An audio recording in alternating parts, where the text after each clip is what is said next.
We can't say the future without AI. I mean, there's no way around it. 50% of workers now believe AI is going to improve their experience. When I come into the meeting room, I need a way to incorporate my AI with what's going on in the meeting. It's almost a bring your own AI type of a concept. Most of what we do in our day-to-day is going to change significantly. Hear the latest AV trends and predictions in this episode of Crestron's Smarter Spaces podcast on your preferred podcast platform. Vanco has launched a new line of TAA-compliant HDMI cables designed specifically for government education and federally funded projects. I love the folks that listen to AVNation outside of the U.S. This conversation is going to be almost exclusively about us big dumb Americans. USA!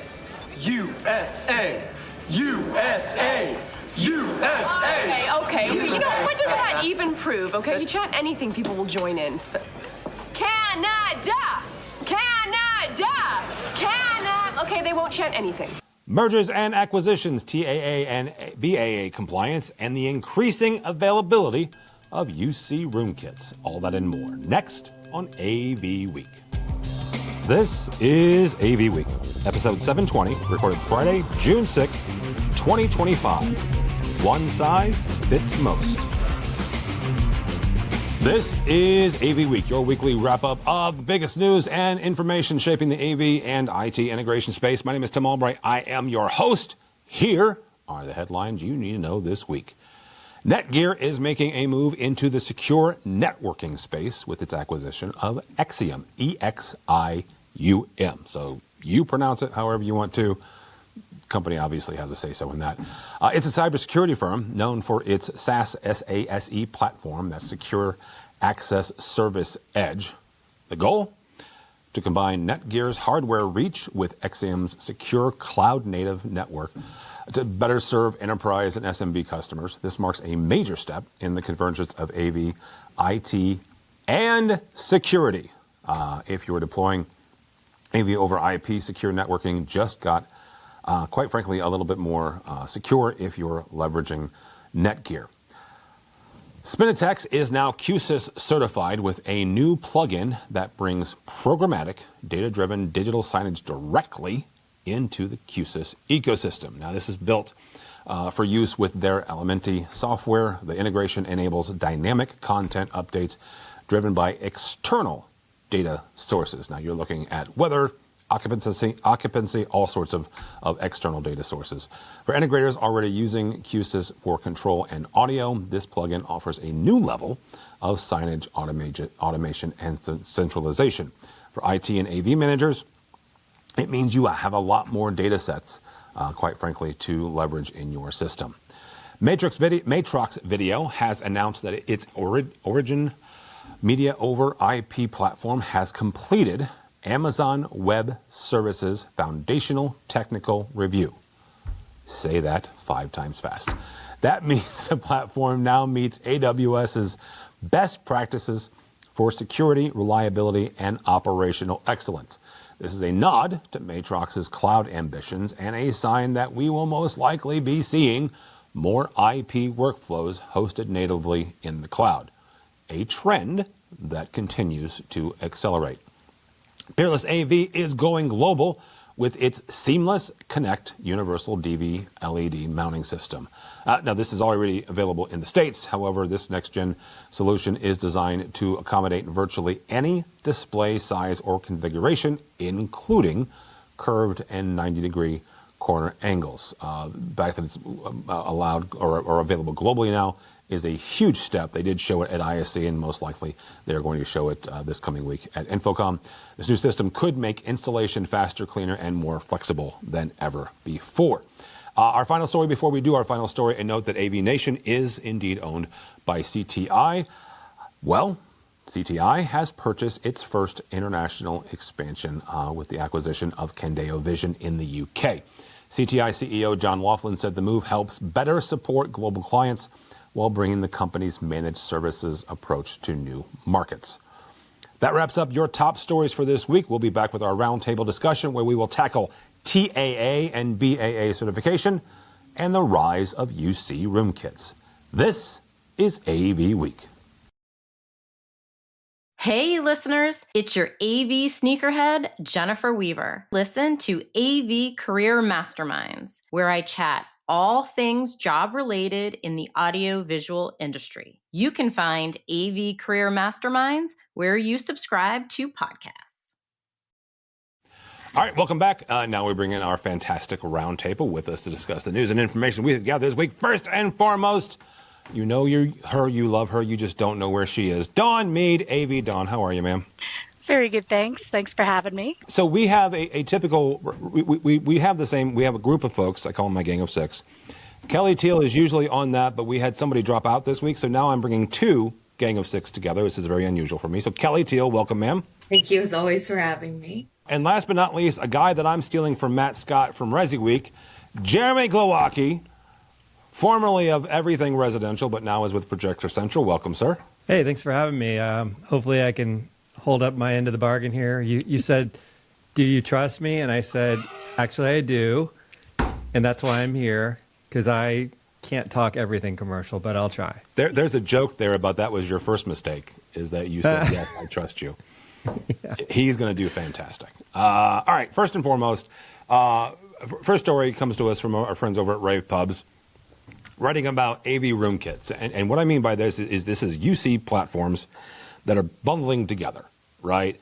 Article goes on to talk about how this is quickly becoming a go-to solution for enterprises looking to standardize meeting room technology at scale. That's an important part here.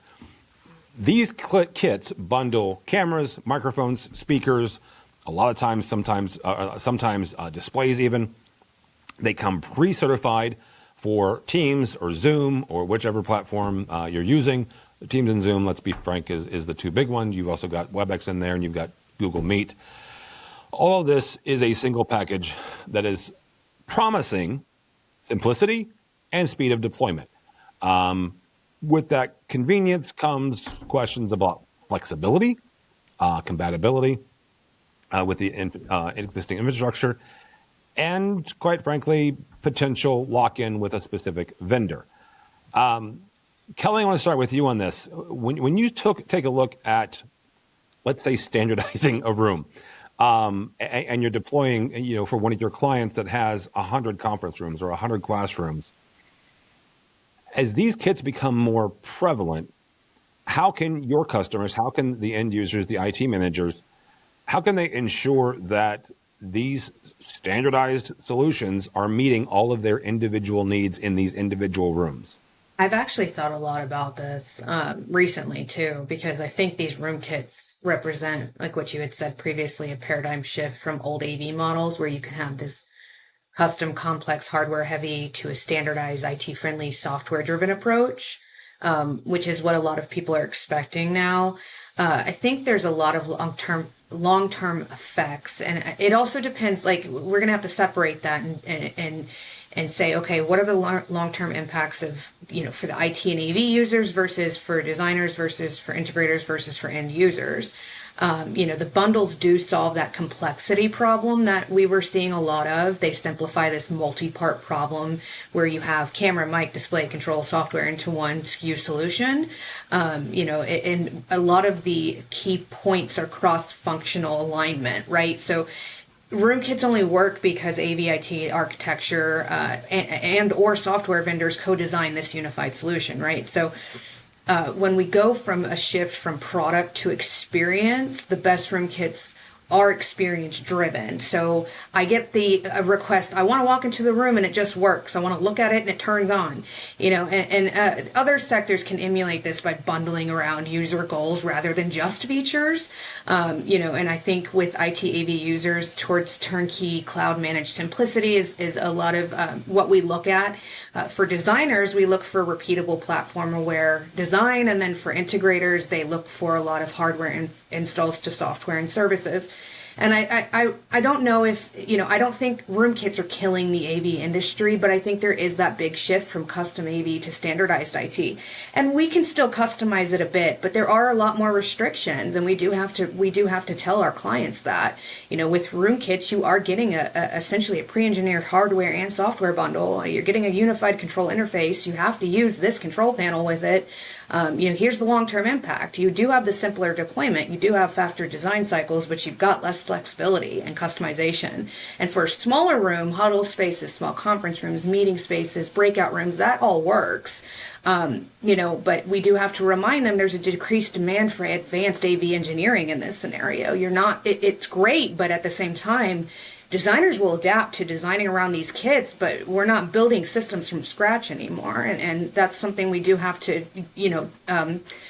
distinguish between the traditional AV setup and then with room kits. ID departments take over room support. AV systems included in enterprise monitoring tools, and security and compliance becomes IT priorities. AV teams may lack some network and security fluency that may get sidelined. For AV professionals, designers as we're evolving into the AV over IP and unified communication specialists, is essentially what I call ourselves. We have to take this from a craft to logistics, and that's what we explain to our clients all the time. Dawn, I'm going to bring you on this. I was having a conversation with a designer not long ago about this very thing, about these room kits. And they were relaying a story where they had a client that had 10 identical rooms. Let's say it was 20 feet by 20 feet, 20 meters by 20 meters. The actual size doesn't matter. But they were identical rooms. The doors were the same place. The materials were the same place. They could deploy the exact same gear. And yet somehow the acoustics were different in each room. So how do you, this is one of those questions where, this is one of those situations where there is a science to AV, 100%. There's also an art, right? How do you convey that to your clients, right? Because Dawn's clients are internal, to your customers, that yes, these might be really great solutions because they're bundled together and you can get them all in one package and it's all one SKU and it comes on one pallet. However, the deployment might be slightly different in each room. I mean, if any of you figure it out, let me know, because I would really like to be able to use that. I mean, here's the thing. When I saw this article, I thought this was going to be the one I was going to be on my soapbox about more than anything, because this is both the bane of my existence and the best thing to happen to me in this role is the rise of these room kits. Bane of my existence because, like you said, it's not customizable. You are stuck with what you're stuck with. You have to have the exact same everything.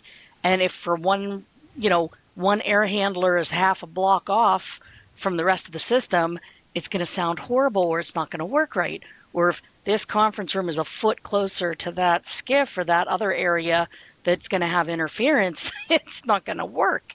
And these are some of the many issues we encounter. They're great in the fact that for an enterprise the size of mine, stupid big. I don't even know how many rooms I support. That's an official size, by the way, stupid big. It really is. 8 years on, I have no idea how many buildings or how many rooms I support enterprise-wide. None at all. And the people above me that I ask have no idea. So for us, 90% of those rooms are going to be like cookie cutters. And we're going to want something like a room kit, maybe not a branded ecosystemed Teams room, Zoom room, whatever room kit, but we're putting together kits of this is the equipment that is expected in a room of this size with this functionality, put it in. But our IT guys love the room kit. They've totally drank Microsoft and Cisco and whoever else's Kool-Aid, and they are there for it, and they can just order that SKU through their IT channels. They don't even have to come to us weird AV people with our weird integrators and weird distributors and weird whatever else they don't understand. And they can just get it shipped with the next batch of computers or the next batch of software and put it up in their location that doesn't have an AV person on site. And that's great until it doesn't work, until it gets kicked off the network. Not every enterprise has multiple networks of varying levels the way we do. But if you're in the wrong building or the wrong side of the building, your system might not work. Just since we've been on this call, I'm in a new space. I told Tim since last time I was on the show, it's a different network. So I was off spinning for a minute there, trying to get back on the network. We can't control that across the board. So these room kits have to be somewhat flexible. And the first thing my team does when we go into a building that has a bunch of these deployed is we go in and we take them off of their stupid Teams room, Zoom room, whatever room mode, slap them in device mode so that they're basically a USB camera, USB speaker, USB. It makes it much more flexible.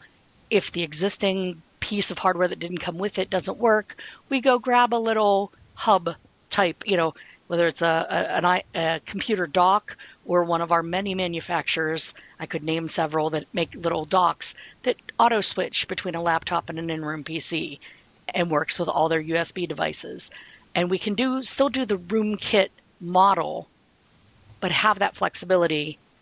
The user experience will still be the same because, again, stupid environment, we don't have the opportunity to walk in and biometrically determine who's in the room and how they're going to use it. We have way too many security issues for that. But for our user experience, we can make it consistent across the board without locking into the ecosystem, without locking out. We usually use Teams, but this customer is a Zoom place exclusively, and we need to work with them. Well, we can't meet in these 12 rooms. We don't have that problem when they're in device mode. We can just flip over to the other software in the computer and go. So, like everything in this industry, your mileage may vary. In a big enterprise, it can definitely be a blessing, but be prepared to use device mode ruthlessly. I know the software folks don't like me hearing me say that, but we have fantastic Teams rooms and Zoom rooms in our enterprise that our IT guys put in. And for some reason, next Tuesday, all of the little touch panel controllers that came with them just stopped working. Was it a patch that got pushed from the manufacturer? Was it a patch that got pushed by our cyber guys? Who knows? They just don't work anymore. So now we need to make it work and keep that user experience. So I could rant on this for a week and a half. Just job security, Dawn. Exactly. But moving on, let someone else talk. Glowacki, from your perspective, take a look at it from a broader manufacturing perspective, and Jeremy covers projectors and screens and stuff like that now. But what can other manufacturing categories, what kind of other product categories learn from these bundles, both the good and the bad? From what both Kelly and Dawn have laid out, that the good obviously is standardization. The bad is, well, then you got no customization. But what can other manufacturers learn from these bundles? The only way I can really connect to projectors, and I don't feel like that's the best fit for this, is the lifestyle category projector, where they're trying to incorporate audio into a projector because it's a one size fits all piece that you bring into a room, and they're geared toward the younger generations. They're trying to keep projection viable for that. And there's some, apartment dwellers and that sort of thing. And it's hit or miss on whether audio actually works well on those. And that's where you're kind of integrating in something and trying to create a surround-esque scenario with the audio. And I feel like with these bundles for the huddle spaces for the boardrooms, that's sort of where you have some of the problems where your performance in the room may be an audio issue because of the size of the room, the acoustics in the room, the miking, to be able to have speech intelligibility, that sort of thing. So you are trying to create this basically a box that works everywhere. And the ultimate goal is the end user success, because if they can't operate the system and if you can't hear each other on a Teams call, you aren't succeeding with what the technology is supposed to do. So therefore, the lack of customization gets in the way. I do feel like there are opportunities here still for designers to step in and decide when it's a good fit, when it's not a good fit, and do room acoustical analysis and figure out where the limitations are, where you might want to put in a microphone array or speakers elsewhere. So there's all these considerations that I think still need to go into it, where you just aren't going to lock into this is going to be a one size fits all everywhere you go. Our second story comes to us from from AVNation. Vanco has launched a new line of TAA-compliant HDMI cables designed specifically for government, education, and federally funded projects where the Trade Agreements Act compliance is a requirement. With increased scrutiny on sourcing and a heightened focus on supply chain transparency, this move positions Vanco as a vendor for AV pros working in regulated sectors. Now, besides this specific product, the broader industry shift where compliance, not just performance, is becoming a critical factor in hardware, in everything, hardware and cabling, especially for integrators navigating public sector or defense-related projects. This is a serious factor. We're going to tackle both TAA and BAA, which TAA is the trade alliance, BAA is it's made in the U.S. I love the folks that listen to AVNation outside of the U.S. This conversation is going to be almost exclusively about us big dumb Americans. Dawn, I am going to kick it off with you and lean heavily on you with this. But what is this? What is this overarching? Just the TAA and BAA. What does that do as an end user that does have to be concerned with? What does that do to your design considerations? It basically gives me more options of people that I can look at and spec and talk to.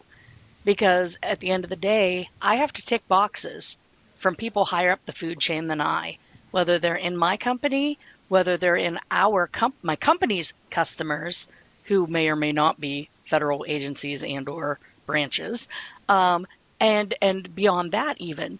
There are so many regulations prior to working where I work now that we can't talk about. I was an integrator here in the greater DC area for about 20 years. And let me tell you, the alphabet soup you have to learn right quick, not just agency names, but all these regulations and DFARs and restrictions and so on. You know, there's TAA, there's BAA. At one point, we had to verify on some projects at my last integrator that every shipping company that was used by the manufacturer or the distributor that shipped it in they adhered to some anti-slave slave distribution or slave transporting regulations. Now there are ones that we have to adhere that we can't, if we buy directly from the manufacturer, that's one thing, and we still have to verify the supply chain. But if we do anything in between, distro, rep firm, integrator, anything like that, we have to have each of them certified to verify that they're not taking apart the products from the manufacturers and or replacing the products from the manufacturers with counterfeit goods. And like every other week, there's something new. Some of our customers, internal and external, we can't use HDMI because someone found that they leak. If you're standing next to it with a radio thing right this far away saying, what are you saying?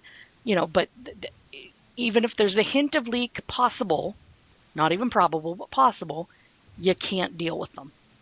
So the very fact that Vanco and a lot of other companies in our industry are starting to take TAA, BAA, and other compliance steps makes my life so much easier where I am now. It would have made my life so much easier were I still an integrator where I live now. And all y'all around the country and even around the world, some places, it's going to make your lives easier too.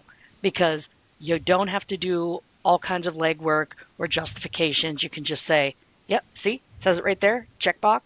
Here's a certificate from the company that matches checkbox. We can use them. Let's actually talk about things that matter, like your experience and what we want the room to do. That's what I see. All right, Kelly, from a designer standpoint and working with clients, what does BAA and TAA mean, and how does that change what you design? It's changed since the government stepped up enforcement of origin claims. So for us as designers, we have to specify now with compliance in mind. We always ask TAA compliant, BAA compliant, can you provide a certificate of origin? We source from vendors, or we try to understand federal procurement. I've worked on quite a few government and federal projects, so a lot of them are documentation ready. We do plan for cost impacts too, because compliant products do often cost more, and we do have to plan early to build it into the bid or budget. We do have some vendors that we've worked with, and this is because I've worked on government projects that I have such a ready to go answer for this, because we've gone through this. And some vendors offer, these both compliant and non-compliant SKUs, Chief, Middle Atlantic, Crestron. And we don't like to assume compliance just because a product is branded in the U.S. either. Some firms with white label gear, that you can get burned in federal bids, especially. It's a trust measure, right? And federal law requiring it. So if you're working a federal contract specifically, or anything with federal funding for that matter, you're legally required to use these products. So non-compliance can also equal those real consequences, disqualification, termination of contract, financial penalties, even for low tech things like cables. They want to know the origin ambiguity. Can't talk today. Low cost, low scrutiny teams often skip verifying compliance. They skip verifying that compliance because cables seem cheap, but then they will still void compliance if it's sourced incorrectly. So, it's a chain of events now. Yes, it's not, I wouldn't say it's more work, because with federal projects, we already have a lot of rules to follow. But some contractors will rely on distributors who don't provide those certificates of origin. So it's just another source of a headache. It breaks the audit trail. It's a little bit more tracking and monitoring and making sure that what we're using is compliant, and making sure that vendors like Belden and C2G and Liberty AV, offer those, because those are the ones we use the most, and then also keeping that procurement record and using procurement filters. And minor as cables seem too, they're often the hidden heel of federal compliance, especially when you're working on not just AV but telecom. Even one single non-compliant HDMI cable from another country can jeopardize a federally funded build out. So we do look, the way we look at it now is we protect the contract, we preserve our reputation, and we avoid rework first and foremost, and financial loss at that. So it's just a little bit more work on our end, but I haven't come across an issue where I haven't been able to find the product. All right, Mr. Glucky, you'll have the last word on this. When it looks at just anything from AV just generically, how big of a deal has this become, quite frankly, since COVID? Because it feels like, yes, BAA and TAA and even was it JITIC has been a thing for a while, and I'm going to get yelled at by a dear friend because I don't remember what JITIC stands for, but it's a highfalutin military certification. It feels like that this has become a bigger issue since COVID and since the supply chain, let's call it meltdown, of 2020, 2021. So how big of a deal is this, and how do manufacturers and the dealers kind of navigate these waters? Yeah, obviously during supply chain issue time period, I don't know how we refer to that, but that was a time when everyone was just scrambling to find product wherever they could find it. And I think that you probably were cutting a lot of corners with quality and security and everything like that. And so to sort of get back to following better standards, standardization, locking that down, I find it ironic talking about this when there are a lot of news stories about the, not to get political, but current administration security breaches and things like that. And there's still, a part of this world that's very regulation focused, and that's great. And I think that there are, countries with bad intentions out there that you don't want to get in bed with some of these products. And so I like the quote that kind of closed out that post from about Vanco, where it said that TAA compliance is more than about the adherence to the letter of the law. It's about security and reliability. And even non-governmental organizations sometimes require TAA compliance because that ensures the technology is sourced from a friendly nation. And you're sensitive to security and that type of thing, no matter what business you are in, even if you're not government affiliated. So I think that's kind of the key here. It's kind of ensuring that quality and that security. Well, and you make a big point here, because you've got, as we have learned here in the States, and again, I'm going to follow Jeremy's example here and not get overly political, but there's an awful lot of organizations that are attached to the government that maybe I didn't even realize. And you've got banking that is, you've certainly got medical, you've got higher education that is on various levels. So yeah, absolutely. You even if you aren't an alphabet soup organization, you still might want to take a look at this. So yeah, absolutely. All right, gang, thanks so much. Dawn Mead, thank you, ma'am. How do people connect with you? Well, you won't be able to connect with me this coming week at InfoComm. Sad Santa, I won't be there. I'm mad at your boss, by the way. I'm saying that publicly. I am mad at your boss. Well, give me a second. You can always find me personally on LinkedIn, Dawn Mead, or on any of the socials at AVDawn. However, if you are going to InfoComm and you want to yell at my boss, or more accurately, learn from him, because he is a brilliant guy and has been doing this forever. Oh, he's brilliant. I'm still mad at him, though. You can be mad at him, but you can be mad at him on Thursday, June 12th at booth 4327. He will be sitting on a panel called Transforming AVUC with ITSM, Automation, and AI at Global Scale. And that's a mouthful, but he's going to be on a panel with some folks from Walmart and LinkedIn and a few other places. And our good friend Kristen Bidwell will be on the panel. So come and check out Gary and the gang at InfoComm. And if you want to yell at him or give him crap for me not being there, feel free. 100%. All right. Thank you, ma'am. Just don't get me fired. No, don't get her fired. You can get me fired if you want. You can tell him I sent you. I am only on LinkedIn. Mr. Glowacki, thank you, sir. I appreciate you trusting me. You did a fantastic job. So how do people connect with you? How do they connect with Projector Central? And you are going to InfoComm for the first time in a while. So how do they connect with you there? Yeah, I'll be running like a chicken, that whole thing. At InfoComm, we will be recording videos with every projector manufacturer that will talk to us, which are most of them, hopefully, and projector screen company. And, kind of try to look for the guy with a camera following him around and a couple other people. But hopefully I can say hello. And then find me on LinkedIn if you would like to. And our website's projectorcentral.com, where you can read really long, well-written, detailed, technical reviews of projectors. Amazing group of talented reviewers that I've got working for me. Thank you, Rob Sabin, my predecessor, for setting all that up and making my transition into this role very easy so far, working with great people. Every now and then I write something as well, and I'm starting a podcast. We're about 6 episodes in, interviewing the reviewers about their projects. Yeah.